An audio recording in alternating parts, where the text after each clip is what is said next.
Face kitchen. Peace, peace. Hey. Hey, y'all, hey. How you doing? Oh, we lit, aren't we? First of all, the smiles is just snatching my attention. Radiant. Like, goodness, we coming from a different environment. Y'all have never seen the car conversation. Switch it up on you. You know? Keeping your toes. Like, different vibes, different energy for a different being. We have on the show, on this experience today, before I drop a name, I just want to talk a little bit about the energy, the person that I've come in contact with. This person is a space of love, of grounding, of authenticity, welcoming of that in others because of presenting that and building and cultivating that space within herself. And with that, I would like to introduce Goddess Iman. Hey. Camera pans. Camera pans. So thank you for that. That had me tearing up. You just getting started. Gotta start with the flowers. Gotta start. I appreciate it. Child, as soon as I said that, I thought about the bouquet. See, this is why the energy be flowing so freely, just based off like the experiences that we've had together. The last one being one that was so beautiful, and you gifted me that beautiful bouquet that I have sitting in the kitchen right now, beautifying the space. Thank you for that. Of course. I definitely believe in giving people their flowers, figurative, literal, etc., and so on. And that's just a small thing of appreciation for what you've created with Live, Love, Create. And that space, you talking about the space I hold and bring, and that's, yes, a physical representation of that as well. So, yeah. Thank you. Yes. All right. Let's get into it. So, from your mouth, could you let the people know who is Goddess Iman? Who is Goddess Iman? Let's see. How would I express who I am today? Because we are ever evolving. I would say I, Goddess Iman, am a creator, a manifester, a lover of art, music, poetry. I tend to come from the perspective of seeing and seeking out what's beautiful in life. So there's always something that we can look at and see the beauty in, look at and, extract or interpret that heartwarming aspects of, whether it's we overcame this thing or what have you.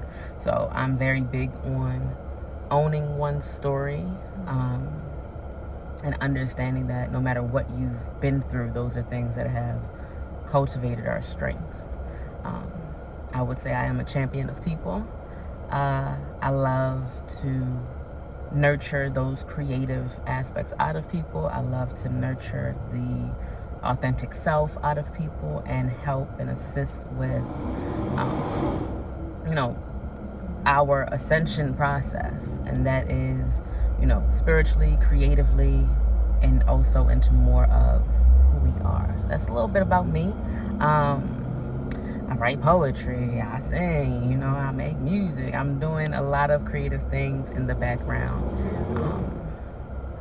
But I think that's gonna be my beautiful nugget today. Okay, that was beautiful. Thank you. Yes. Oh man, did you say already where are you from? I did not. I am from Baltimore. Born and raised, Baltimore, Maryland.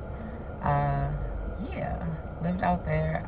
My creative start was really in high school with acting. I was on the choir for a little bit, but acting is what really activated the true me and that zest for life.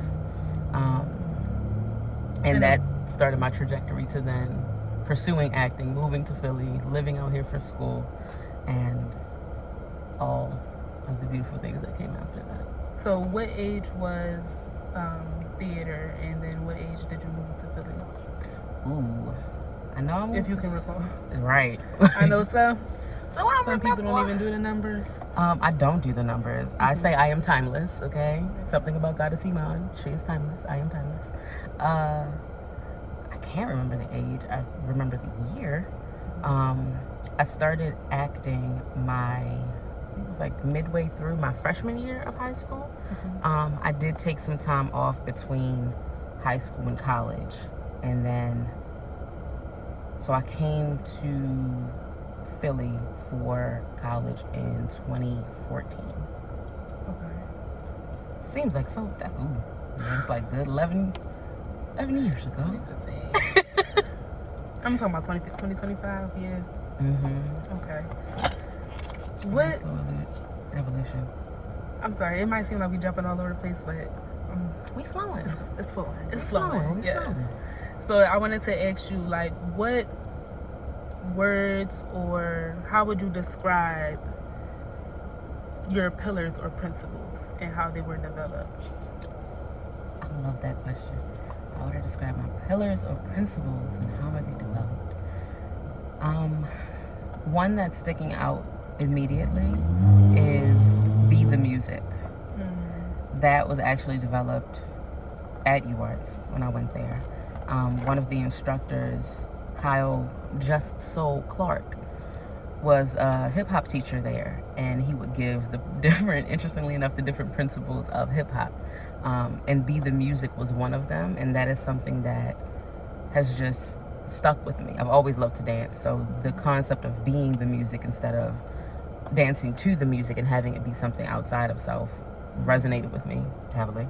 And that also helped me to get through some difficult times in life with like physical injuries and things when I had to move different, and understanding that the music isn't always soft and sweet, but sometimes it can be more staccato, more chaotic, more just a cacophony of things. So Be the Music is definitely one.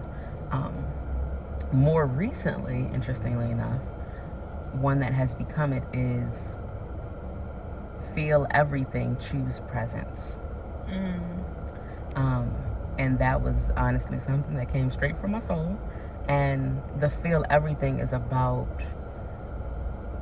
not suppressing one's emotions, but for me specifically, it also has to do with my spiritual gifts and the fact that I am clairsentient. There's the clairaudience and all these other clairs. But clairsentience really has to do with the feeling. So there's a lot of times where I will feel what my own active current experience is, and then also receive information through feeling and through sensation. And I've had experiences in my life where that was overwhelming, because I just hadn't honed the gift or what have you. But being able to feel all of it, and that's also the nuances of one's feeling and the dichotomy or interwoven aspects of and depths of one's feelings, being able to feel all of that and still choose to be in the present moment is something that I feel is so powerful. That's something that is crucial for emotional resilience and emotional intelligence, all of these things, and really honoring one's truth. So that is a recent one. What I say is another one. They are both major ones that are sticking. Like, I know. Feeling it all in my crown chakra and my heart chakra. I'm trying to think, do I have another one that pops out to me right now?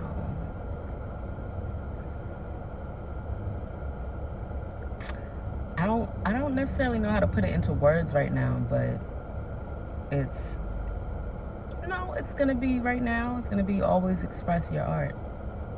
Like always create, never stop creating. That's what it's gonna be for now. And that is because there's such power in our voices, in our artistry, in the different creative things that comes to us, that's downloaded to us, and that understanding how powerful and impactful art is and how much it can change one's life as an individual. It can inspire other people, and it can inspire people to be themselves, and it can also carry on a legacy and a lineage, knowing that ancestrally the arts have always been a part of the community and rituals, routines, ceremonies, etc. that is another embodiment of joy. So always create. I love those. Yeah. And each one of them speak holistically to the Yes. person. Mm-hmm. I want to ask, how do you define art? How do I define art? That's always a difficult question for me because I honestly view everything as art.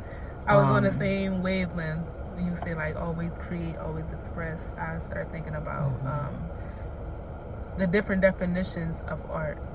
Yeah. Like how it can be defined as a painting or a speech or just a conversation. Mm-hmm. So I wanted to get like some insight on you. Of course. I feel like From you. everything is art, number one, first and foremost.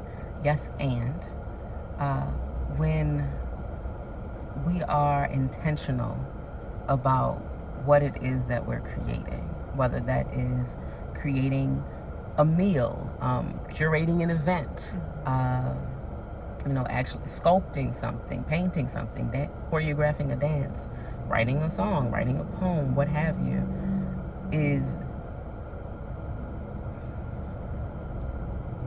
it's manifestation. That's like the easiest way to sum it up. It's manifestation.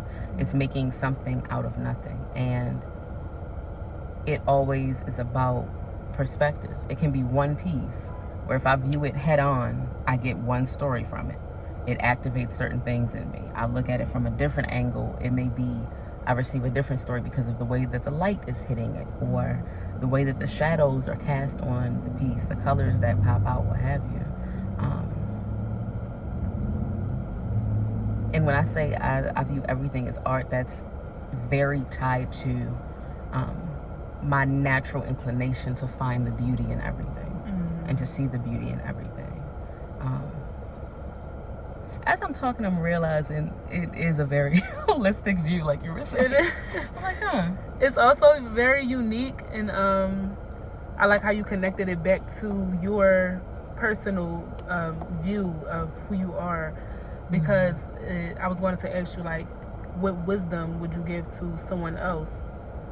And it helped me connect those dots in my head, like why another person might need these gems, because it doesn't come as natural as it does to you. So yeah.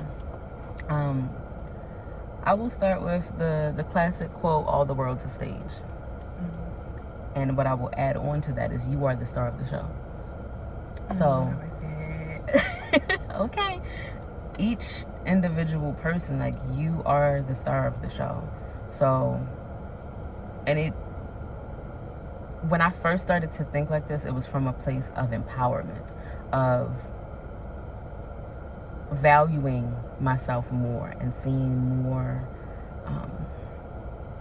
of a necessity for me to be and embody the fullness of who I am. Because if I am the star of the show, there are the other characters, the other people in your life, they come in there with you for a moment and then they're gone. Whether that is y'all gonna see each other next week at work or next event or what have you. But you are the star of the show. So I tend to view